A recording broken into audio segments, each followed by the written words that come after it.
Good evening, my horror family. Hey there, horror trucker story lovers. Welcome to Volume 4 of our chilling collection of trucker creepy stories. I'm excited to share some spine-tingling tales with you that will keep you on the edge of your seat. If you enjoy this volume, I highly recommend checking out our previous 3 volumes for even more terrifying adventures. Each story is packed with suspense and eerie twists that will send shivers down your spine. So, if you love what you hear, don't forget to like, subscribe, and share. Your support means the world to us and helps keep the creepy stories coming.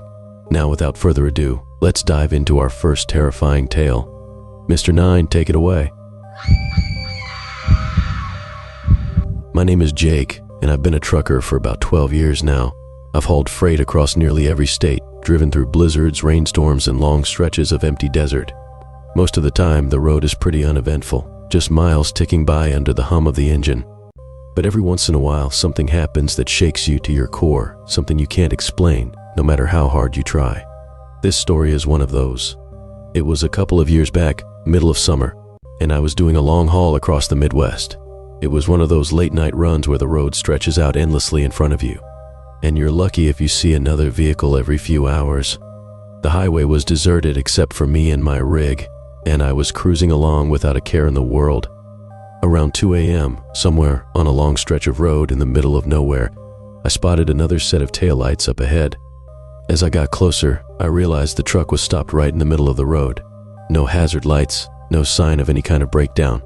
Just a massive 18-wheeler parked dead on the center line, blocking both lanes like it had been abandoned there. Naturally, I slowed down, thinking maybe the driver had some kind of emergency. But as I got closer, something felt wrong. There were no signs of an accident, no skid marks, no smoke.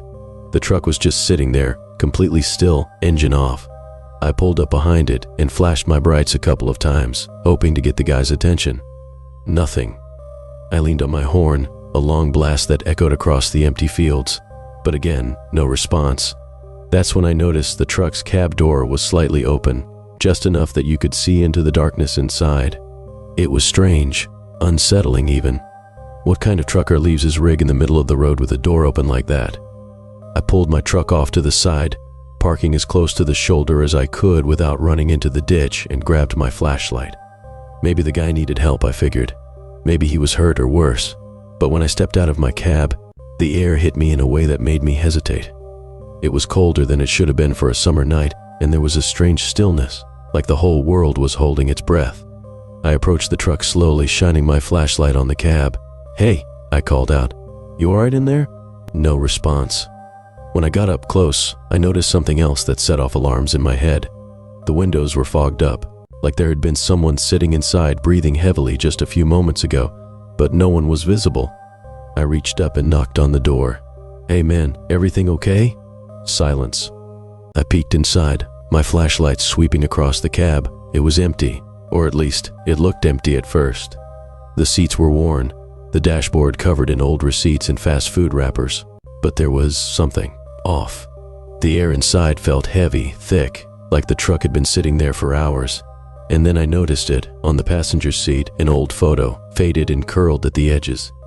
A picture of a man, a woman, and a little girl, all smiling. The man in the photo wore a trucker's cap, and his face looked eerily familiar. He had the same weathered look most of us truckers get after years on the road, but I couldn't place where I'd seen him before. That's when I heard it, the softest whisper, like a breath against my ear. "Get out." I froze, my flashlight beam flickering for a second before steadying again. I spun around, thinking someone was standing behind me, but there was no one there. Just the empty highway stretching out into the dark, the faint hum of my idling truck in the background. My heart was racing now, the rational part of my brain trying to come up with an explanation, but I couldn't shake the feeling that something was seriously wrong. I turned back to the truck, my flashlight trembling in my hand. That's when I saw it, a figure in the rearview mirror. Just for a split second, but it was there. A man sitting in the driver's seat, staring straight ahead like he hadn't noticed me standing right outside. I jerked a flashlight up, shining it into the cab, but the seat was empty again. I stumbled back, nearly tripping over my own feet. My skin was crawling, and every instinct screamed at me to get back in my rig and leave. But curiosity got the better of me.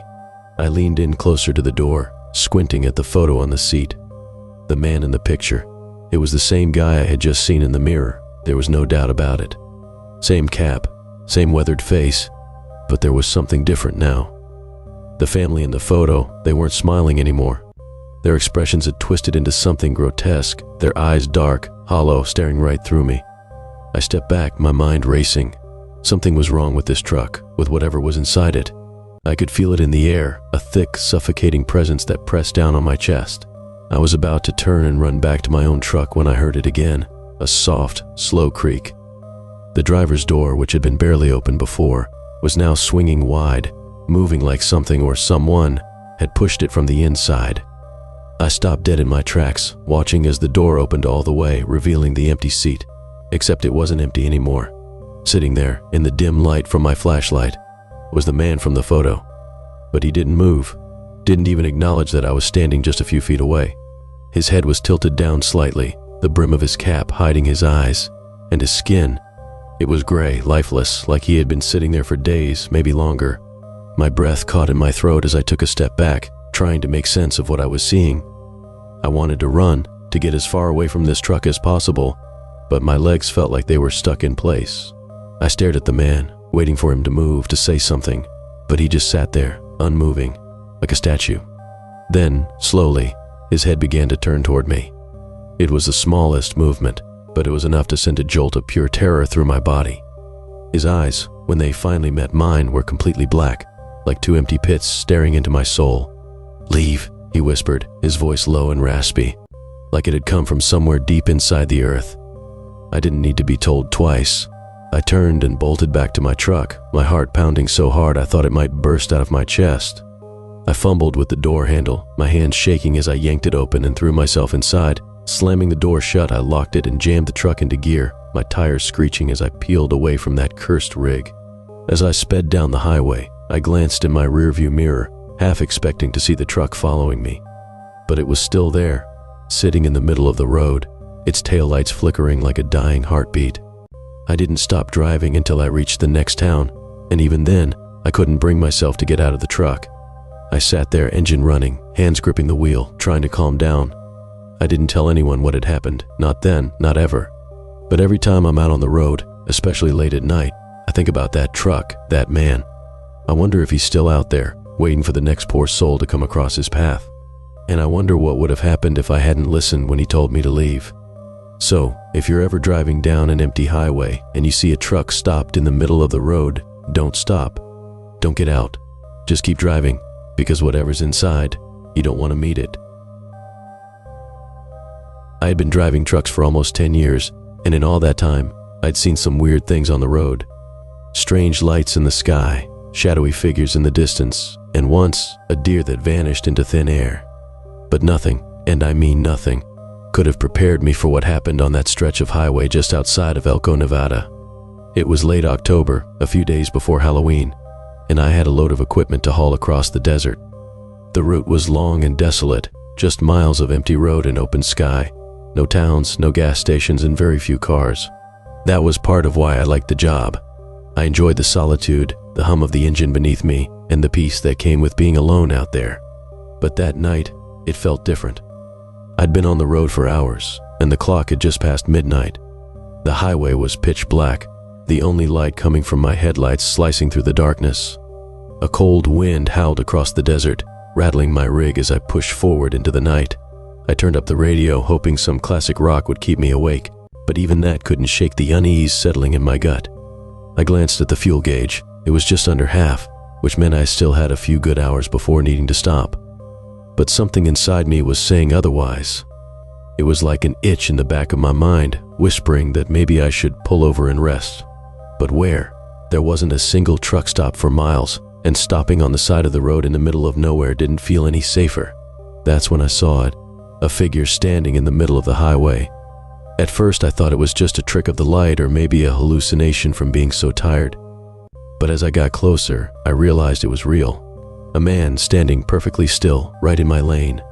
His clothes were dark, blending in with the night, but there was something about the way he stood, rigid, unnaturally stiff, that made my skin crawl. I slammed on the brakes, the tires screeching as the truck shuddered to a halt just a few feet from where the man stood. My heart was pounding, adrenaline surging through my veins. What was this guy doing out here? No car, no flashlight, no sign of a hitchhiker. Just a lone figure on the road. For a moment I sat there staring at him through the windshield. He didn't move. He didn't wave or ask for help. He just stood there, his face shadowed by the brim of an old, worn-out hat. The air inside the cab felt heavy, and a cold chill crept up my spine. I honked the horn, the sound loud and piercing in the stillness of the night. But the man didn't flinch. He didn't react at all. That's when I noticed something even stranger. There was no reflection of him in the headlights. The beam cut right through him, as if he wasn't there at all. My hand hovered over the door handle, torn between getting out to check on him and slamming my foot on the gas to get the hell out of there. But something told me not to move. Something told me that whatever, or whoever, was standing in front of my truck wasn't human. Suddenly the figure began to walk, but he didn't step off the road or move to the side like a normal person would. Instead, he walked straight toward my truck, his head down, hat pulled low, as if he was going to pass right through it. My breath caught in my throat as he approached. I gripped the steering wheel so hard my knuckles turned white, waiting for him to collide with the hood. But then, in the blink of an eye, he vanished. 1 second he was there, and the next, he was gone, just like that. The highway was empty again, as if nothing had ever been there at all. My heart was racing, sweat dripping down the back of my neck despite the cool air in the cab. I stared at the road, my mind struggling to make sense of what I'd just seen. That didn't happen, I muttered to myself, wiping a shaky hand across my face. I'm just tired. But deep down, I knew that wasn't it. That figure, whatever it was real. And it wasn't friendly.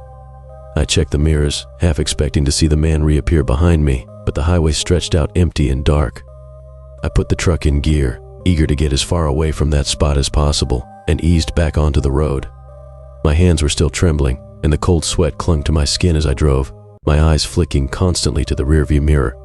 Then, after about 15 minutes, the radio cut out. 1 second, I was listening to Led Zeppelin, and the next, there was nothing but static. I hit the dial, trying to find another station, but all I got was that eerie, crackling noise. My heart sank.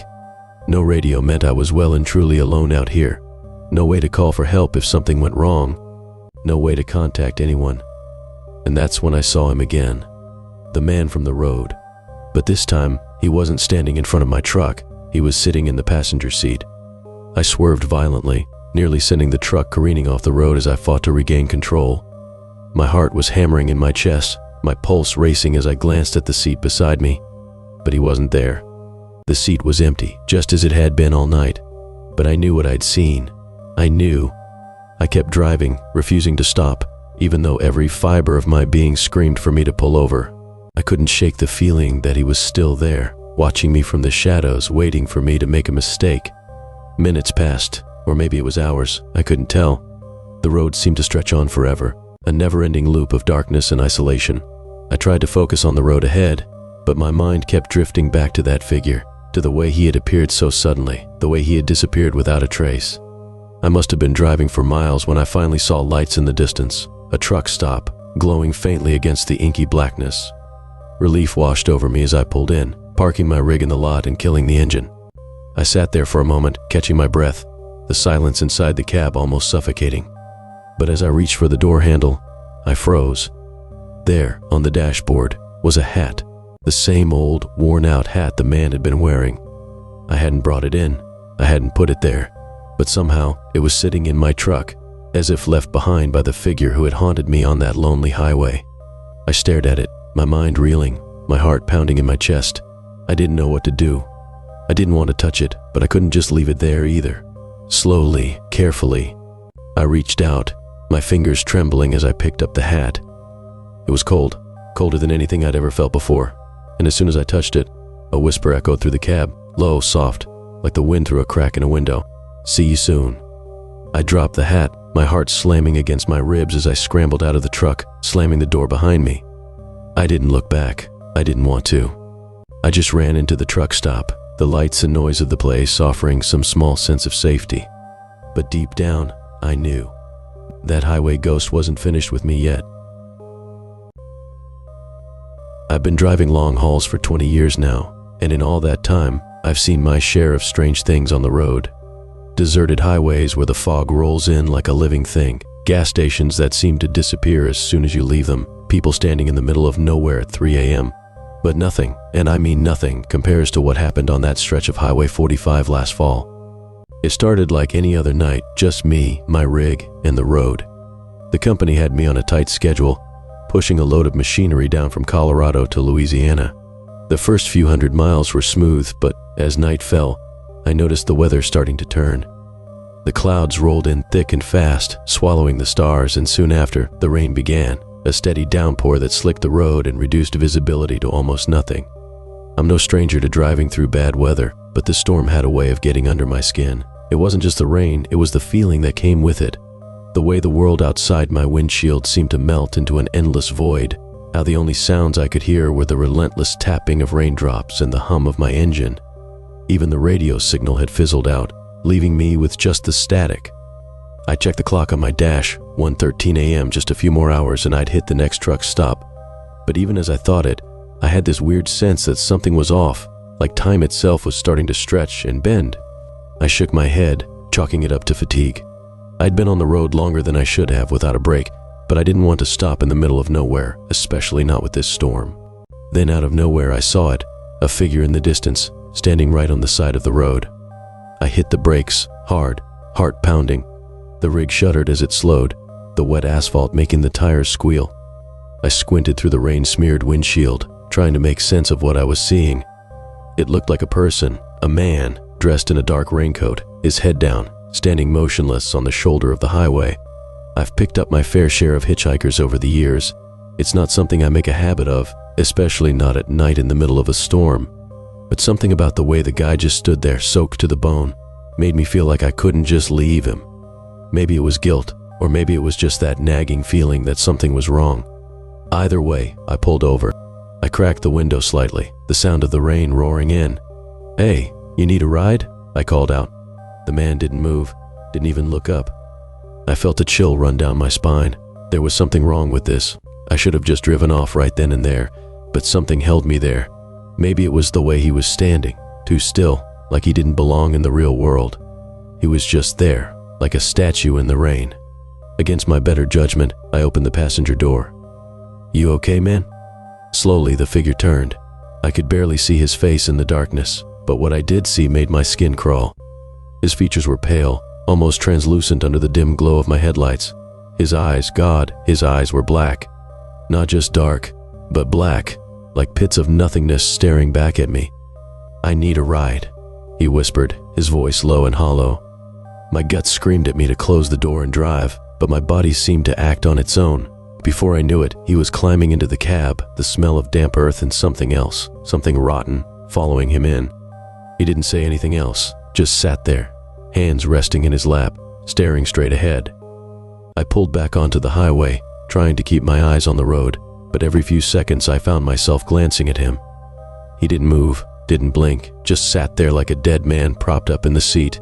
I could feel the temperature in the cab drop and I swore I could see my breath even though the heat was on full blast. "So, where are you headed?" I asked, trying to break the tension. The man didn't answer.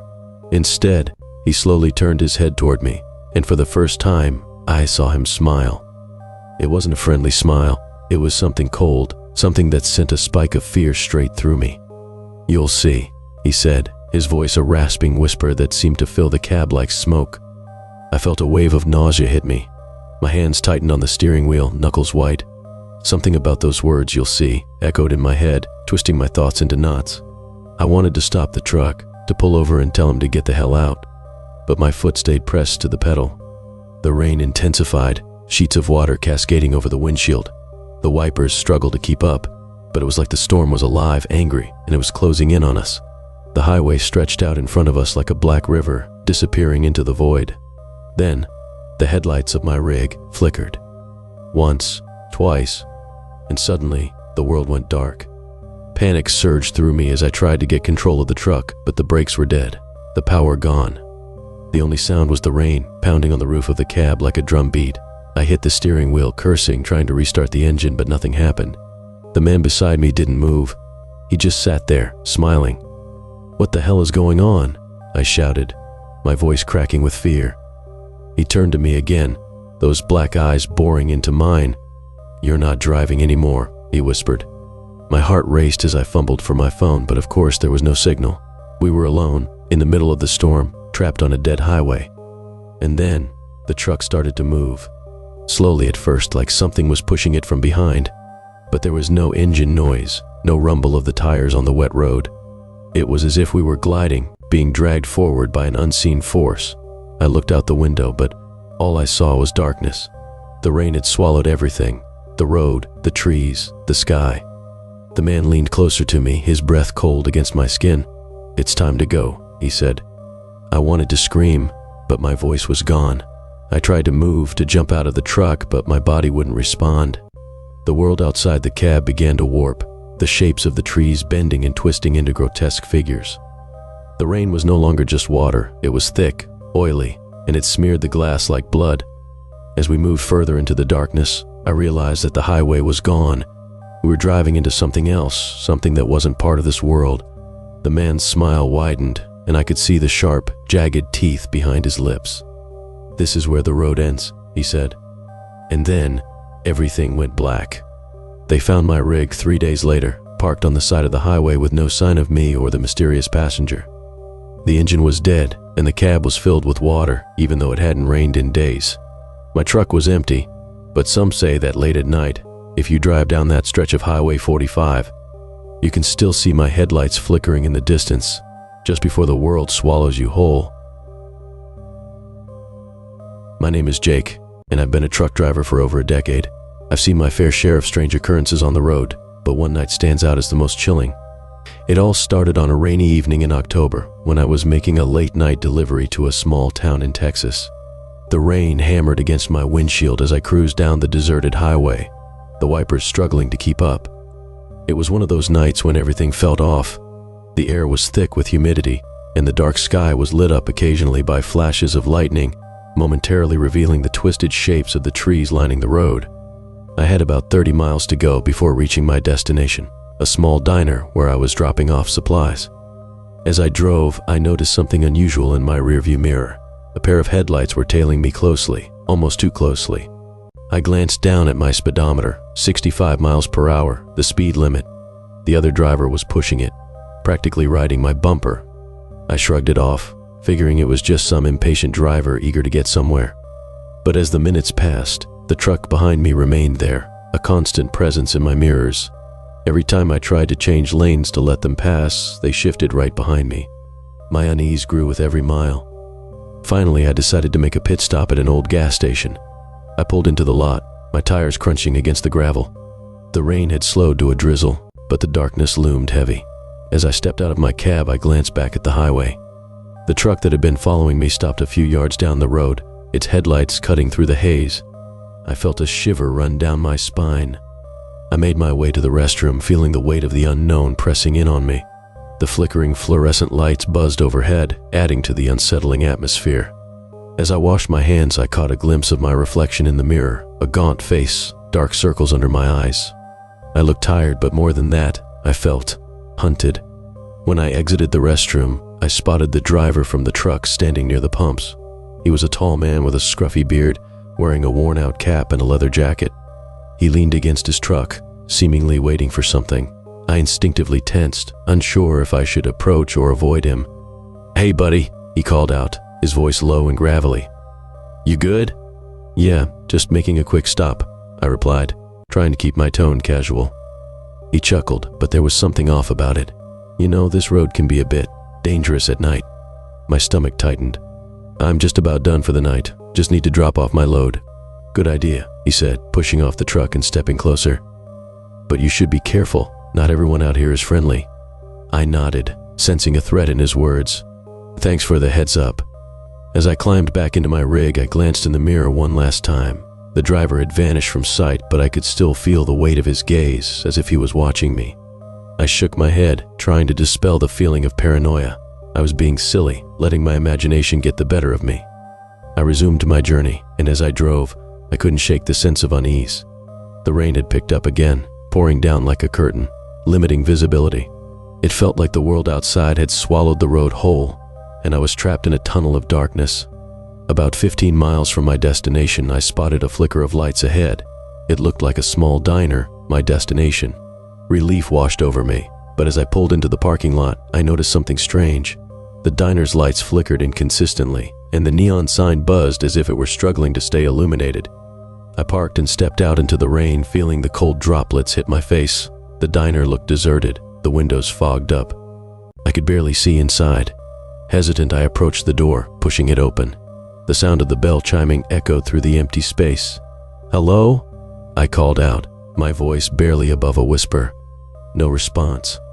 The interior was dimly lit, and as my eyes adjusted, I realized that there were a few tables scattered around, but they were all empty. The counter was bare, and the kitchen door hung ajar. I walked up to the counter, my footsteps echoing in the silence. The place had a musty smell, as if it hadn't been cleaned in weeks. "Anyone here?" I tried again, but only silence greeted me. Just as I was about to turn back, I heard a noise from the kitchen. It was a soft clanging, like metal hitting metal. My heart raced as I moved closer, peering through the kitchen door. To my shock, I found the driver from the gas station standing there, rummaging through the drawers. "What the hell are you doing?" I shouted, taking a step back. He turned to face me, his expression shifting from surprise to something darker. "Just looking for something," he said, a smirk creeping across his lips. "You wouldn't believe how many people leave valuables behind." "Get out of here," I demanded, anger and fear rising in my chest. "This isn't your place." But instead of leaving, he stepped closer, his demeanor shifting again. "You shouldn't have stopped here, buddy. This place isn't safe for people like you." Before I could respond, the lights flickered once more, plunging the diner into darkness for a heartbeat. Panic surged through me. I backed away, ready to bolt, but as the lights flickered back on, the driver had vanished. "Where the hell did he go?" I muttered to myself, my pulse pounding in my ears. I quickly dashed back to the front door, only to find it locked tight. I pulled at the handle, but it wouldn't budge. I glanced around frantically, looking for another exit, when I noticed a door at the back of the diner labeled "Employees Only." I sprinted toward it, praying it wasn't locked. I slammed my shoulder against the door, and it swung open, revealing a narrow hallway leading to a set of stairs. I didn't hesitate. I raced up the stairs, my heart pounding, praying I would find a way out of this nightmare. As I reached the top, I entered another dimly lit room filled with dusty boxes and old furniture. There was a single window at the far end, but it was covered with grime and cobwebs. I approached it cautiously, peering outside, hoping to see my truck still parked below. But when I looked out, my stomach dropped. My truck was gone. Panic gripped me. How had it vanished? Before I could process what was happening, I heard footsteps coming up the stairs. I whirled around, heart racing as I scanned the room for a place to hide. My only option was behind an old bookshelf, so I squeezed myself into the shadows, holding my breath. The door creaked open, and the driver entered, his figure silhouetted against the dim light. He moved slowly, almost methodically, scanning the room with a predatory gaze. "Where are you hiding, Jake?" he called out, his voice dripping with amusement. "You shouldn't have tried to run. You really have no idea what you're in for." I stifled a gasp, my heart racing as I pressed myself against the wall, hoping he wouldn't find me. "Just come out, and it'll be over quickly," he taunted, moving closer to my hiding spot. "We can have some fun together." With every word he spoke, dread settled deeper into my bones. I was trapped, and I could feel the weight of his malevolence in the air.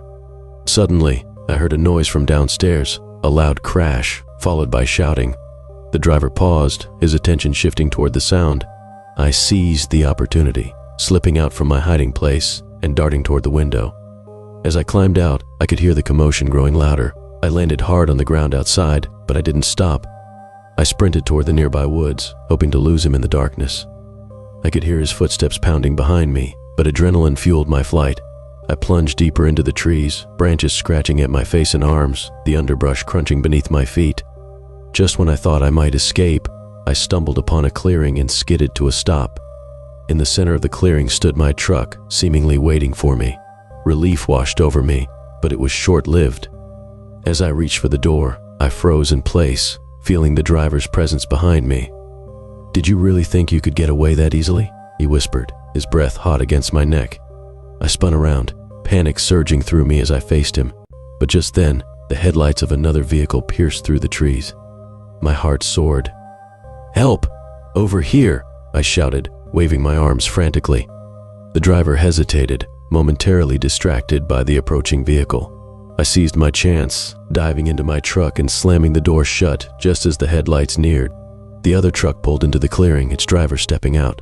"What's going on?" he shouted, glancing between me and the lurking figure. Before I could answer, the driver lunged at the other man, but he was too late. The headlights lit up the clearing, revealing the driver's true form, his face twisted into a mask of rage. The two men collided, and I barely caught the sound of the other driver yelling for help before chaos erupted. I fumbled with my keys, heart racing as I fought to start the engine. The sound of shouts and scuffles filled the air as I finally got my truck running. With a surge of adrenaline, I slammed the truck into gear, the tires screeching as I tore out of the clearing. In the rearview mirror, I caught a glimpse of the driver collapsing onto the ground, but I didn't look back. I couldn't. I drove straight to the nearest police station where I told them everything. They promised to investigate, but deep down I knew that the driver might still be out there. The road is a vast and lonely place, and as I lay in my truck that night, the memories of that encounter haunted me. I was never the same after that night. Every truck stop felt like a trap, every shadow a potential threat. I continued to drive, but now with a watchful eye, always aware of the danger lurking in the darkness, waiting for its next unsuspecting victim. My name's Tom, and I've been a long-haul trucker for about 15 years. I've driven coast to coast, logging thousands of miles through cities, mountains, deserts, and everything in between. Most nights are the same: endless roads, bad coffee, and the kind of loneliness that creeps up on you at 3 a.m. But there's one night, just a few years ago, that still keeps me awake. It's the kind of memory that doesn't fade, no matter how much distance you put between yourself and the past. This was somewhere along Route 66, not far from a small, forgotten town in New Mexico, the kind of place you'd miss if you blinked. I'd been driving for hours, and the night had settled in thick and heavy. The highway was practically deserted, just me and the occasional flash of headlights from cars going the other way. I was hauling a load of furniture, nothing out of the ordinary, and my mind was starting to drift into autopilot when I noticed something odd up ahead. At first, it was just a shape, barely visible against the dark horizon. But as I got closer, I could make it out: an old beat-up truck parked on the shoulder, its hazard lights blinking faintly. There was nothing unusual about that. Vehicles break down all the time. But what caught my attention was the truck itself. It wasn't your standard semi. It looked ancient, like something out of a bygone era. Rust covered the fenders, and the paint, what little was left, had long since faded to a dull brown. The cab's windows were fogged up, but I could see a figure inside, hunched over the steering wheel. I figured I'd pull over and check if the guy needed help. After all, we truckers look out for each other. But as I slowed down and pulled onto the shoulder behind him, something felt wrong. The air around the truck was thick, almost suffocating. The faint smell of burning oil hung in the air, but there was something else too, something metallic, like blood. I grabbed my flashlight and climbed down from the cab, making my way toward the old truck. The closer I got, the more I noticed the decay. The tires were worn smooth, the chrome mirrors were tarnished, and the license plates looked like they hadn't been replaced in decades. I shined my light into the cab, knocking on the door. "Hey buddy, you all right in there?" The figure didn't move. I knocked harder, my knuckles aching from the force. "Need a hand?" Still no response. I leaned in closer, trying to get a better look through the grimy window. The figure was slumped over the wheel, and now that I was right up next to the cab, I could see his face, or what was left of it.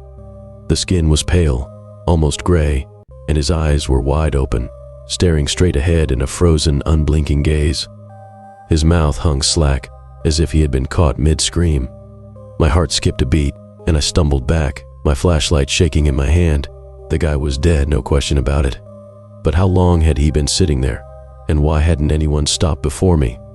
I rushed back to my truck, fumbling for my phone to call the cops, but as I dialed, something happened that made my blood run cold. The old truck's engine roared to life.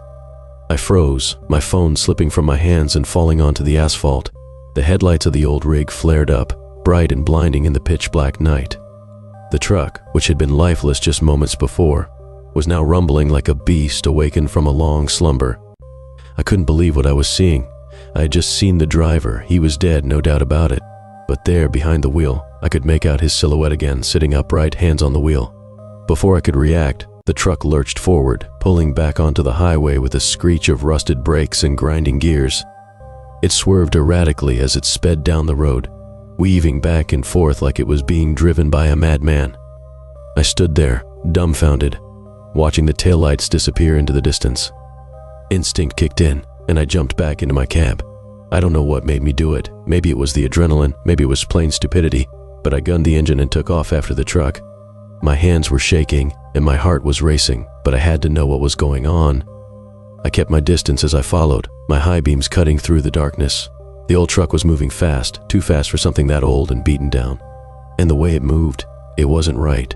It would jerk violently from side to side, like the driver was fighting for control, but then it would straighten out, almost like it was being guided by something else. After what felt like an eternity, the truck veered off the main highway onto an old, narrow road leading into the desert. I hesitated for a second, but something pulled me forward, urging me to follow. The road was rough, barely more than a dirt trail, and the further I drove, the worse the feeling of dread grew. The landscape around me was barren, just miles of empty desert under a blanket of stars. And then, up ahead, I saw it. The truck had stopped. It was parked at the edge of what looked like an old junkyard, surrounded by rusting car skeletons and overgrown weeds. The engine was off again, and the hazard lights blinked like dying fireflies. I pulled up a few yards behind it, my headlights illuminating the eerie scene. I could see the cab door was open now, hanging loosely on its hinges. The driver was gone. I stepped out, flashlight in hand, and made my way toward the truck. My heart was pounding so hard I thought it might burst out of my chest. Every instinct was telling me to get the hell out of there, but I couldn't stop myself. When I reached the truck, I hesitated. I had no idea what I was about to find, but something was drawing me in. I shined my light into the cab once more, but this time it was empty. No driver, no body, nothing. And then I heard it, a soft whispering sound coming from behind the truck. It was faint, like the wind, but there was a voice in it, something low and guttural. I slowly walked around the side of the truck, my light shaking in my hand. As I rounded the back, I saw something that made my blood freeze. There, in the shadow of the trailer, was a figure, tall, gaunt, with eyes glowing faintly in the darkness. It wasn't human. I don't know what it was, but it looked right at me, and I swear it smiled. The whispering grew louder, filling my ears, and I turned and ran back to my truck as fast as I could. I didn't look back, didn't stop, just floored it out of there, speeding down that dirt road until I was back on the highway. I didn't stop driving until I hit the next town. I never went back to that stretch of road, and I sure as hell never followed any strange trucks again. Whatever I saw that night, it wasn't meant for this world, and it still haunts me to this day. It was just after midnight when I pulled into the parking lot of a small diner off Highway 87, its neon sign flickering like it was struggling to stay alive. I had been driving for hours, staring down the long stretch of road that seemed to swallow the light of my headlights. Loneliness of the highway was starting to get to me. Every creak of my rig, every distant howl of the wind made me twitch with nerves. I needed a break. The diner looked like it had been there for decades, the kind of place that thrived in the middle of nowhere. It was tucked into the edge of the woods, where the trees loomed like dark giants. The sign read "The Devil's Diner" in cracked red lettering, which felt a little too on the nose for my taste. But I wasn't in the mood to be picky. I could see a couple of old trucks parked near the side, their drivers probably getting some shut-eye before hitting the road again. I parked my rig in the lot and climbed out, the cool night air hitting my face like a splash of cold water. I felt the ache in my back from sitting for so long, and my stomach growled.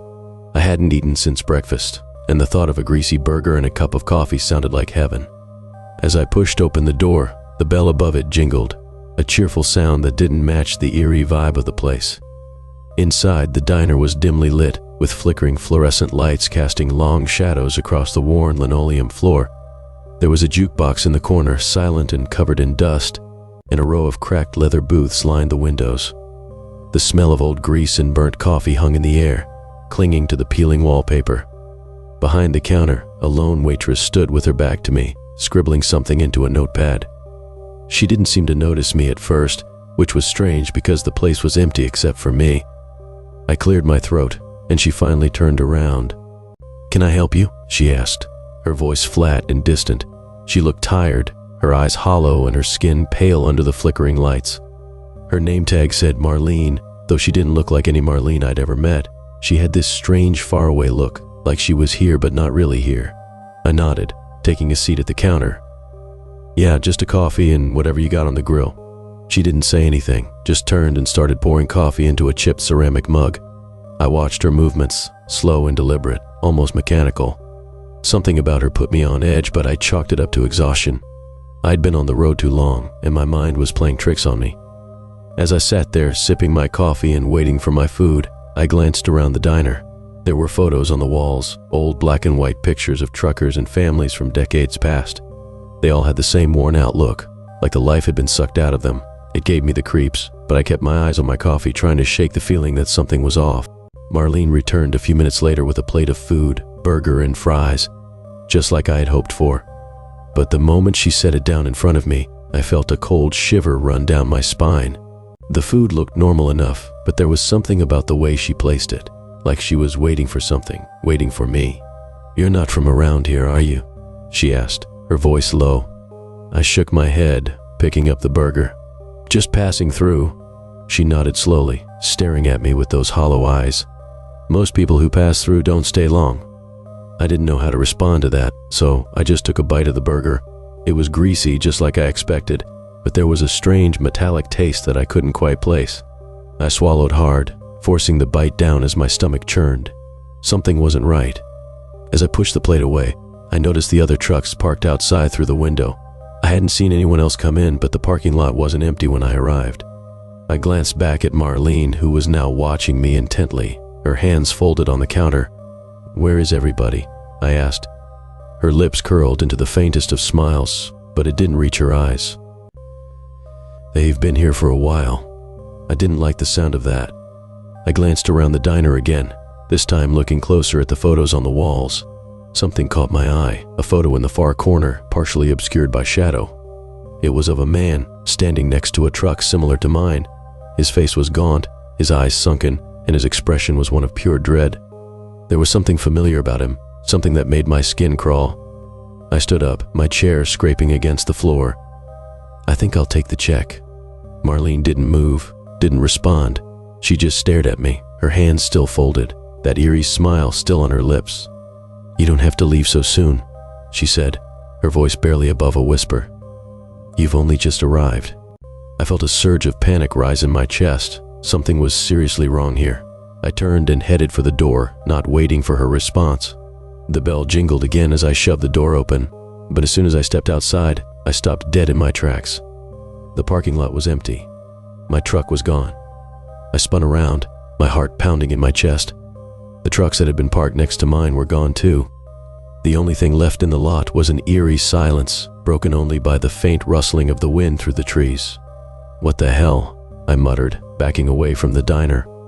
I pulled out my phone, but there was no signal. Of course there wasn't. This was the middle of nowhere. I looked back at the diner, and through the window, I saw Marlene still standing at the counter, watching me. Her smile had widened, and now it stretched across her face in a way that was anything but human. I had to get out of there. I started walking toward the highway, my legs trembling. As I reached the edge of the parking lot, I heard the bell jingle again. Footsteps echoed behind me, slow and deliberate.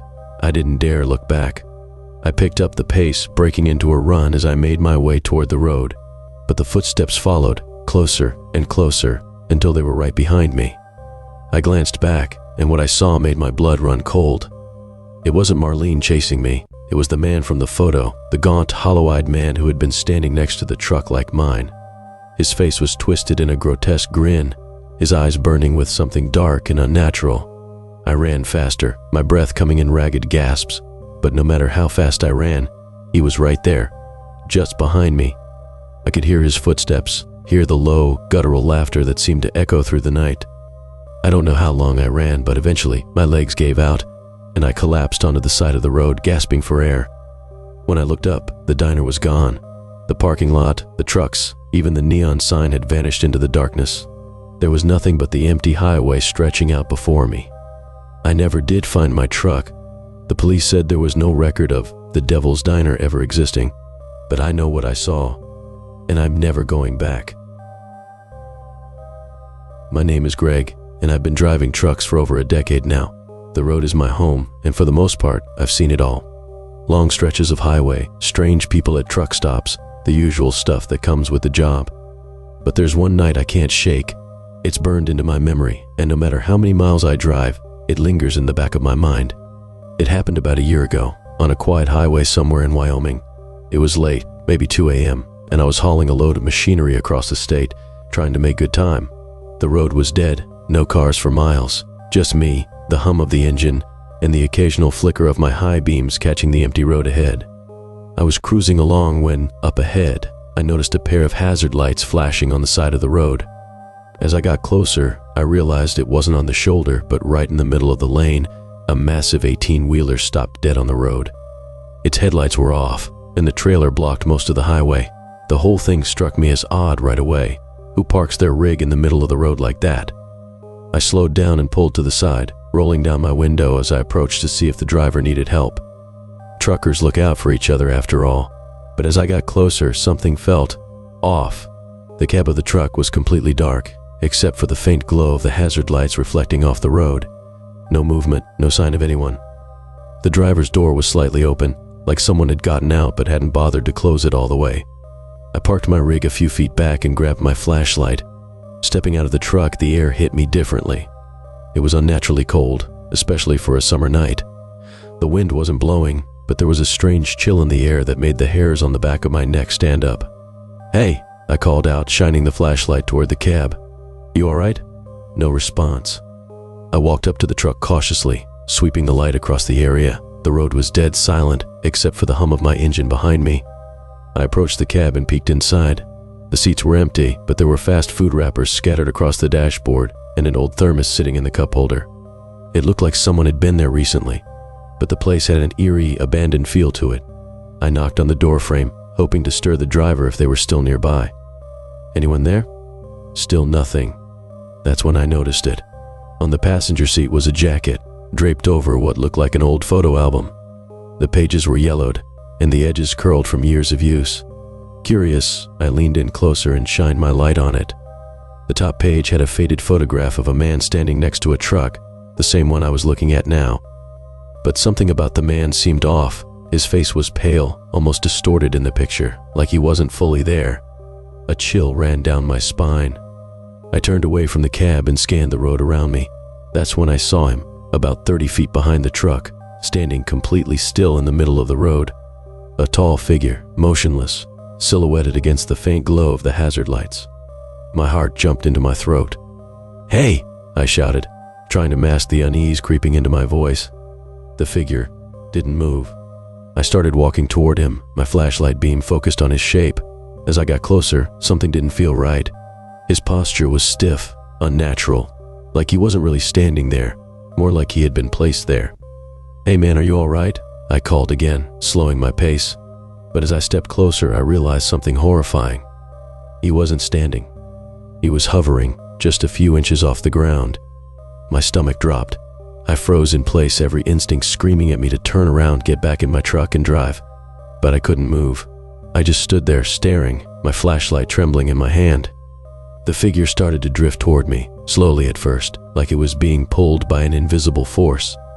His face became clearer in the light, and I could see his eyes, dark, empty pits where his eyes should have been. His mouth hung open slightly, and a low, guttural sound came from his throat, like a distant wail.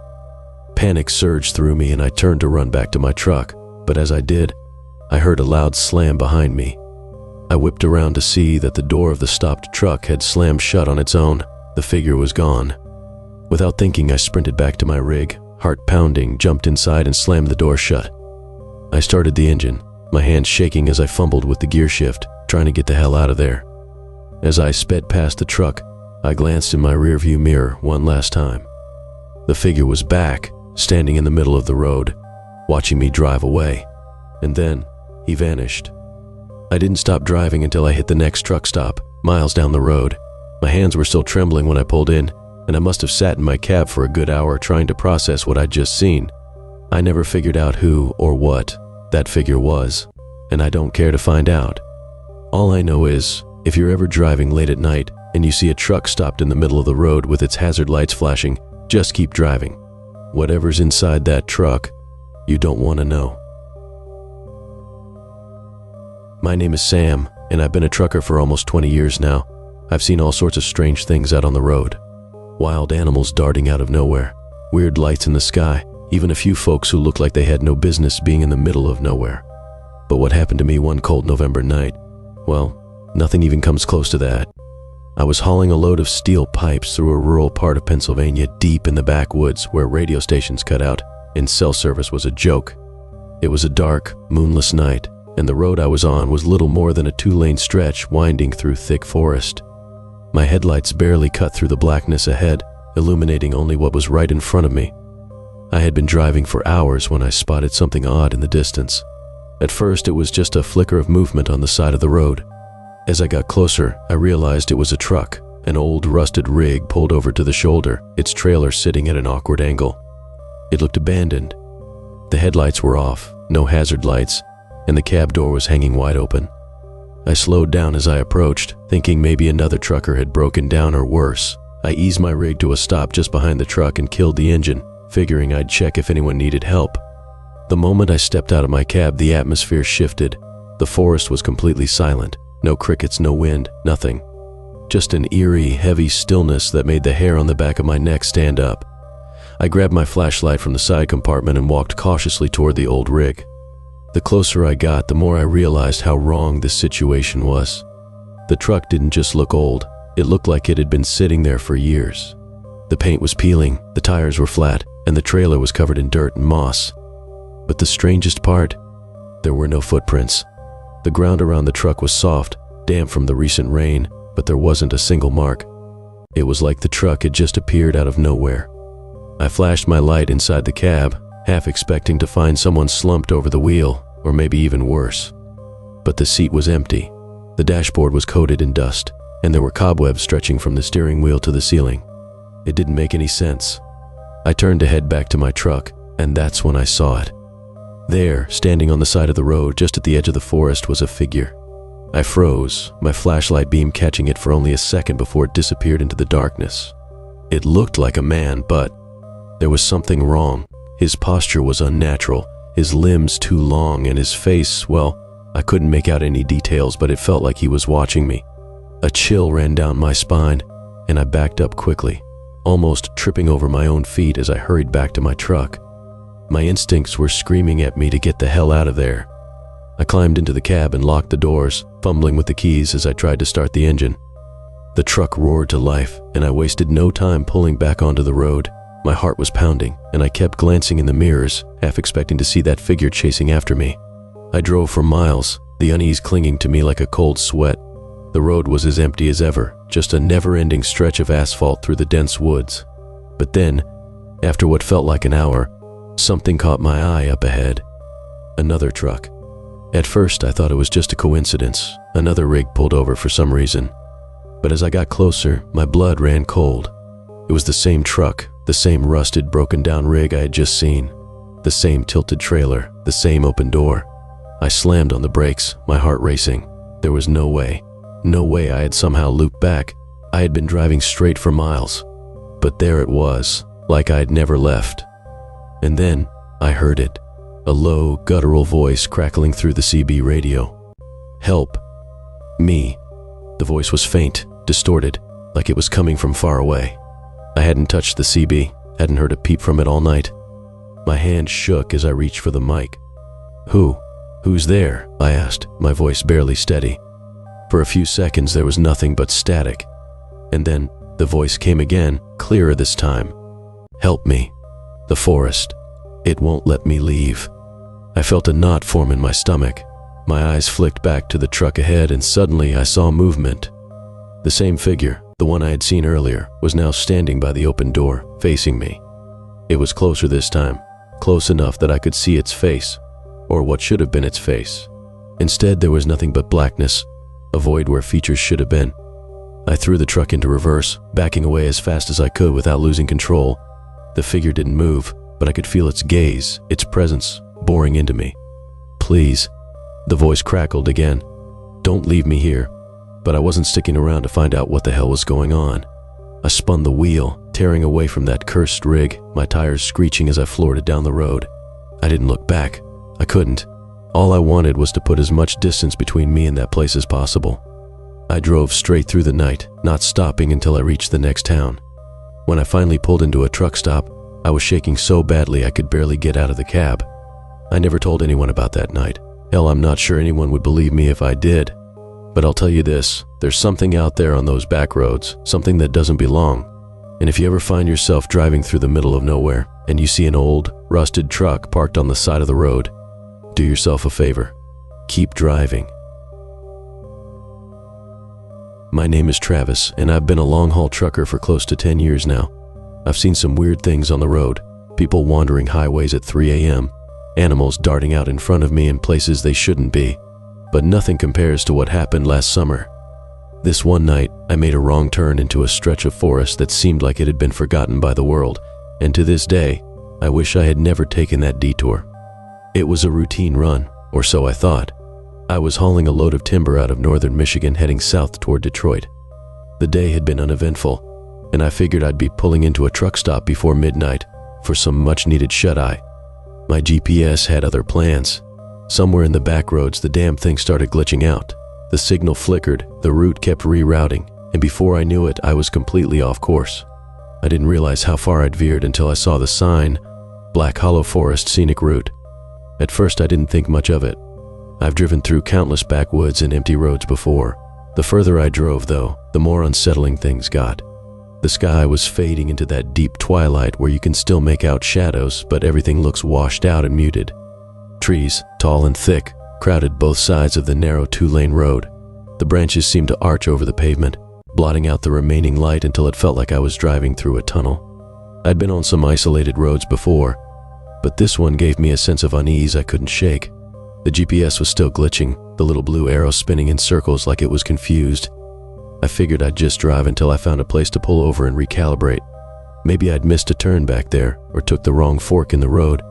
But after half an hour of driving deeper into the forest, there was still no sign of life. No houses, no other cars, not even a rundown gas station. Just endless trees and a road that seemed to stretch on forever. The thing about being alone on the road is that silence can get to you after a while. You start hearing things even when there's nothing there. The hum of the engine became the only sound, but it was like the forest outside was pressing in, waiting for something. The trees looked different too, taller, darker, their trunks twisted in ways that didn't seem natural. I caught glimpses of movement from the corner of my eye, but every time I looked, it was just shadows, probably animals, I told myself. The first real warning sign came when I passed a rusted-out truck on the side of the road. Its tires were flat, the windows busted out, and vines had started to creep over the frame. It had been there for a long time and there was no sign of anyone nearby. I slowed down considering stopping to check it out, but something in my gut told me to keep moving. There was something about that abandoned vehicle that felt wrong. Like it had been left there as a marker, a signpost for someone who would never return. The road began to twist and turn, leading me deeper into the forest. The trees closed in tighter, and the sky above was nothing but a patch of inky blackness. I hadn't seen another vehicle in over an hour, and I still hadn't found a place to turn around. My gas gauge was inching closer to empty, but more than that, a creeping dread was gnawing at me. This wasn't right. Something was off about this whole place. I turned off my radio to try and get a grip on the situation, but the silence was almost worse. Without the static of the radio, I started to hear something else. It was faint at first, like a distant rustling, but it was there. The sound was coming from outside, from the trees. It was too rhythmic to be wind, too deliberate. I glanced at my side mirror, hoping to spot whatever animal was causing the noise, but the mirror just reflected the same empty road and dense trees behind me. And then I saw it, a figure standing just at the edge of the tree line. At first, I thought it was a deer or some animal. But no, this was a person. I couldn't make out much from the quick glimpse, but whoever it was stood there, still as a statue, just watching as my truck rumbled past. My heart did that weird skip, a jolt of fear hitting me before I even knew why. Who the hell would be out here in the middle of the night? I sped up, trying to shake the unease crawling up my spine. My eyes darted back to the rearview mirror, half expecting to see that figure following me, but it was gone. Just as quickly as I'd seen it, it had vanished back into the woods. 10 more minutes of driving passed, and the road hadn't changed. No sign of a gas station, no sign of civilization at all. Then, out of nowhere, my headlights illuminated something up ahead, a small wooden sign, weathered and cracked. I slowed down to read it as I passed. Welcome to Black Hollow. My blood ran cold. I hadn't seen a single turnoff, and this sign made no sense. I'd been driving straight the entire time, hadn't I? Black Hollow was the name of the forest, but there wasn't supposed to be a town. No town on any map, nothing on the GPS. Then the road ahead started to change. The asphalt gave way to gravel, the trees closed in even tighter, and the air inside my cab grew heavy. It was like the world outside had shifted into something older, darker. My headlights caught movement again, this time closer. A flash of pale skin darting between the trees, but when I turned to look, nothing. I had to stop. I pulled the rig to the side of the road, my heart hammering in my chest. I wasn't about to get out, not out here. I was just going to pull up the map on my phone, figure out where the hell I was, and backtrack the way I came. But when I looked at my phone, there was no signal, no GPS, just a blank screen. I tried restarting it, but nothing changed. Then I saw it. In the distance, barely visible in the glow of my headlights, there was something standing in the middle of the road. A figure, tall, thin, and still. I couldn't make out any features, just a silhouette. My breath caught in my throat. I blinked, and the figure was gone, as if it had never been there at all. That's when the tapping started. At first it was light, barely noticeable over the sound of the rain starting to fall outside. But it grew louder, more insistent, tapping against the side of the truck, like fingers drumming on metal. I whipped my head to the passenger window and saw nothing, just darkness. The tapping moved, now coming from the roof of the cab. My chest tightened as I strained to listen. Something was up there. Something was moving across the roof, slowly, deliberately. I slammed my foot on the gas, the engine roaring to life as I lurched forward, desperate to get away from whatever was out there. The road twisted and buckled beneath me, and I had no idea where I was going, just away from that place, that thing, those eyes watching from the trees. Finally, after what felt like hours, the forest thinned and the road straightened out. I could see the distant glow of a truck stop ahead. I pulled in, heart still racing, and parked the rig. I sat there for a long time, staring into the rearview mirror, expecting to see something, someone emerge from the darkness behind me. But there was nothing, just the hum of the engine and the rain tapping on the windshield. I've never taken that route again, and I don't plan to. Whatever I saw in Black Hollow Forest, whoever was out there, it wasn't human. And if you ever find yourself driving those back roads late at night, do yourself a favor. Don't stop. Don't look.